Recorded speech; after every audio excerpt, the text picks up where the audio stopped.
جو میرے اور آپ کے نصیب میں ہے وہ مل کر رہے گا. یہ ساری دنیا میرا نصیب چھیننے کی کوشش کرے تو نہیں چھین سکتی، اور ساری دنیا میرے نصیب سے زیادہ دینے کی کوشش کرے تو دے نہیں سکتی. اللہ کرے یہ توکل ہم سب کے جناب بہم و گمان میں ایسا راسخ ہو جائے، اتنا مضبوط ہو جائے، پھر دیکھیں زندگی کتنی آسان ہو جاتی ہے.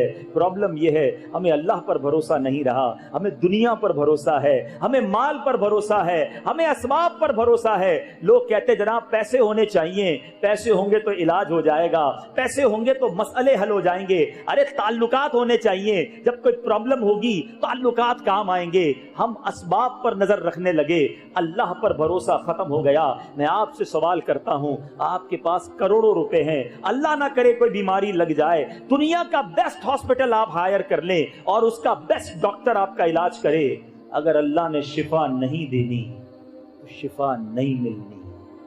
ایک روپیہ جیب میں نہ ہو، بڑی سے بڑی بیماری ہو، علاج کرانے کے پیسے نہ ہو، اور بندہ رات درود پڑھتا سو جائے، اللہ نے شفا دینی ہے، صبح بغیر دوائی کے شفا یاب فرما دے گا. بھروسہ رب پر کرو جو کائنات کا مالک ہے، جو خالق کے اسباب ہے. ہم سمجھتے پیسے ہوں گے تو مدینے جائیں گے. کئی لوگ کہتے ہیں یار پیسے نہیں ہیں تو حج پر نہیں جا سکا. بھول ہے ان کی. ہم نے کروڑوں پتی بہت سارے دیکھے، ساری دنیا دیکھی، مدینہ نہیں دیکھا. اور ہم نے ایسے غریب بھی دیکھے جن کے پاس گھر نہیں ہے اور کئی بار مدینہ دیکھ لیا. کہاں کا منصب، کہاں کی دولت، قسم خدا کی ہے یہ حقیقت، جنہیں بلایا ہے مصطفیٰ نے وہی مدینے کو جا رہے ہیں.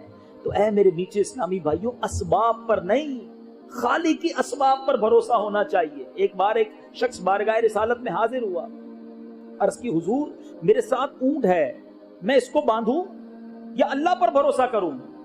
آقا علیہ الصلوۃ والسلام نے فرمایا باندھ لو، مگر بھروسہ رب پر ہی کرنا ہے. ہم سمجھتے میں نے تالا لگایا تو دکان سیف رہے گی، دکان کھولی تو کاروبار ہوگا. نہیں، دکان کھولنا سبب تھا، رزق دینے والی ذات رب کی ذات ہے. دکان پر تالا لگانا سبب ہے، حفاظت کرنے والی ذات رب کائنات کی ذات ہے. اپنے رب پر بھروسہ کرنا سیکھ جاؤ، آپ کی مشکلیں حل ہو جائیں گی. میں قرآن پاک کی وہ آیت پیش کرنے جا رہا ہوں جو بہت سارے کانسیپٹس کو کلیئر بھی کرے گی، ہماری پریشانیاں بھی انشاءاللہ دور ہوں گی. بعض اوقات ہم سمجھتے ہیں کہ یار بات تو ٹھیک ہے لیکن اتنا سارا قرضہ ہو گیا ہے، ساری زندگی نوکری کرتا رہوں پھر بھی شاید یہ قرضہ نہیں اترے گا، اتنی بڑی مصیبت آ گئی ہے، یہ حل کیسے ہوگی؟ میٹھے اسلامی بھائیوں، مصیبت میرے اور آپ کے لیے بڑی ہے نا، اللہ کے لیے تو نہیں ہے. مجھے لگ رہا ہے بڑا پہاڑ ہے، بڑی مصیبت ہے، یہ حل ہی نہیں ہو سکتا، میں اس بھنور سے، میں اس مشکل سے کیسے نکلوں گا؟ اے میرے میٹھے اسلامی بھائیوں، ایک بار اللہ کو پکار کے دیکھو، ایک بار اپنے رب سے دوستی کر کے دیکھو، ایک بار اس کی بارگاہ میں سر جھکا کر دیکھو. مسئلہ یہ ہے ہمیں سب پر بھروسہ ہے، ہمیں اپنے رب پر بھروسہ نہیں. اللہ قرآن میں کیا وعدہ فرما رہا ہے ذرا سنیے گا. رب عز و جل ارشاد فرماتا ہے وَمَن يَتَّقِ اللَّهَ يَجْعَلْ لَهُ مَخْرَجًا. اللہ فرماتا ہے جو اللہ سے ڈرے اللہ تعالیٰ اس کے لیے نجات کی راہ نکال دے گا، راستہ نکلے گا. اور آگے فرمایا وَيَرْزُقْهُ مِنْ حَيْثُ لَا يَحْتَسِبُ. اللہ ادھر سے روزی دے گا جدھر سے تمہارا گمان بھی نہیں جاتا، گمان بھی نہیں ہوگا، ادھر سے روزی ملنا شروع ہو جائے گی. اور یہ کئی بزرگ بیٹھے ان سے پوچھئے، ایسا ہوا ہے زندگی میں کہ کئی بار ایسے پھنسے کاروبار میں، ایسا چکر چلا کہ لگا سب چلا جائے گا، گھر بھی چلا جائے گا، گاڑی بھی چلی جائے گی، بزنس سب چلا جائے گا، لیکن پھر ایسا چکر گھومتا ہے، ایسی غیبی مدد آتی ہے کہ سارے کام سدھرنا شروع ہو جاتے. کیسے ہوا؟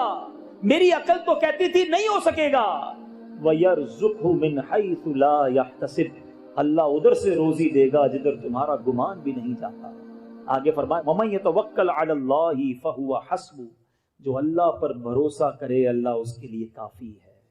اے میرے میٹھے اسلامی بھائی، خدا را ہم سب آج ایک ذہن لے کر جائیں، کچھ بھی ہو جائے مجھے حرام نہیں کمانا، مجھے اللہ کو ناراض نہیں کرنا، مجھے رب کو راضی کرنا ہے، وہ انشاءاللہ میرے سارے کام سدھار دے گا. وہ خالق کائنات ہے. ان اللہ علی کل شیء قدیر. وہ ہر چاہے پر قدرت رکھتا ہے. لیکن ہم اللہ پر بھروسہ کرنا سیکھ جائیں. آپ یقین کریں جس دن آپ کی میری کیفیت یہ بن گئی نا، اس دن آپ اپنی آنکھوں سے دیکھیں گے، قدرت کا نظارہ دیکھیں گے. کہ آپ کے مسائل کیسے حل ہو رہے ہیں. جب اللہ کی بارگاہ میں سر جھکے گا، جب اسی کو پکارا جائے گا، جب اس سے سچی محبت ہو جائے گی، اس کی ناراضگی سے ڈر لگے گا کہ نہیں مجھے اپنے رب کو ناراض نہیں کرنا، پھر آپ دیکھیں آپ کے لیے کیسے راہیں کھلتی ہیں. اللہ نے قرآن میں وعدہ کیا ہے. پیارے آقا علیہ الصلوۃ والسلام فرماتے ہیں تم ایسا، حدیث پاک کا مضمون ہے، تم اللہ پر بھروسہ کرو جیسا بھروسہ کرنے کا حق ہے، تو وہ رب کریم تمہیں ایسے روزی دے گا جیسے پرندوں کو رزق عطا فرماتا ہے. سارے پرندے صبح خالی پیٹ جاتے ہیں، شام آتے ہیں تو سب کو چارہ مل چکا ہوتا ہے. کبھی دیکھا ہے آپ نے کسی گھونسلے کے اندر کوئی کبڈ بنی ہوئی ہو، پرندہ شام کے لیے سنبھال کر رکھے؟ کسی پرندے، کسی جانور کو آپ نے نہیں دیکھا ہوگا کہ دوپہر کھائے تو رات کی فکر کرے. اسے پتا ہے جس رب نے دوپہر کو کھلایا ہے وہی رات کو بھی کھلائے گا. بقرہ عید میں ہم کرتے ہیں نا، جانور پالتے ہیں، بکرے کو یا گائے کو چارہ دیتے ہیں. کبھی دیکھا آپ نے دوپہر کو ہم نے چارہ کھلایا اور اس کے بعد اس نے پیر سے ٹوکری اپنے پاس رکھ لی کہ رات کو کیا کھاؤں گا؟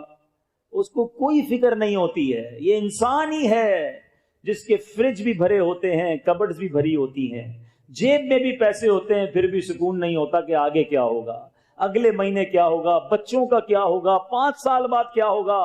اللہ کے بندے، رزق کا وعدہ رب کا ہے، اس کی فکر چھوڑ دے. مغفرت کا وعدہ نہیں ہے، اس کی فکر شروع کر دے. گارنٹی نہیں ہے ہم میں سے کون بخشا جائے گا، مگر اس کی کسی کو فکر نہیں. ڈاکٹر کے پاس کبھی بیٹھ کر دیکھیے گا، بہت سارے بلڈ پریشر کے اور بے سکونی کے لوگ آئیں گے، حضور بڑی ٹینشن ہے، بلڈ پریشر ہو گیا، شوگر ہو گئی. ٹینشن کیا ہے؟ کاروبار کا. کوئی ایک بندہ ڈاکٹر کے پاس نہیں آتا کہ اس ٹینشن میں نیند نہیں آتی کہ بخشا جاؤں گا کہ نہیں بخشا جاؤں گا، قبر جنت کا باغ بنے گی کہ نہیں. ارے جس چیز کی فکر کرنے کی حاجت تھی وہ چھوڑ دیا، اور جس کی فکر کی حاجت نہیں تھی ہم اس کی فکروں میں لگ گئے. توکل کیجئے، بھروسہ کیجئے. ہو جاؤں. ایک بار امام اہل سنت مولانا شاہ امام احمد رضا خان علیہ رحمت الرحمان سے ایک سوال ہوا کہ حضور یہ بتائیے کہ جو یہ لکھا ہے، مشہور بات ہے، دانے دانے پہ لکھا ہے کھانے والے کا نام، کیا یہ سچی بات؟ اعلیٰ حضرت سے سوال ہوا. امام اہل سنت فرماتے یہ تو بالکل سچ ہے، بلکہ آپ نے ایک اسٹیپ اور آگے بتایا کہ صرف دانے پر نہیں بلکہ دانے کے ہر ذرے پر لکھا ہوتا ہے کہ یہ کس نے کھانا ہے. فرماتے ہیں بنگلہ دیش کے لوگ جو بنگالی ہوتے ہیں وہ چاول بہت شوق سے کھاتے ہیں.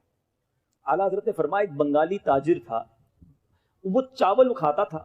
اس نے ایک بار چاول کھایا، اسے چھینک آئی، ایک چاول کا دانہ اس کے دماغ میں جا کر پھنس گیا. اس نے بڑا علاج کرایا کہ کسی طرح وہ دانہ نکل جائے، بڑی کوشش کی، کسی صورت وہ دانہ نہیں نکلا.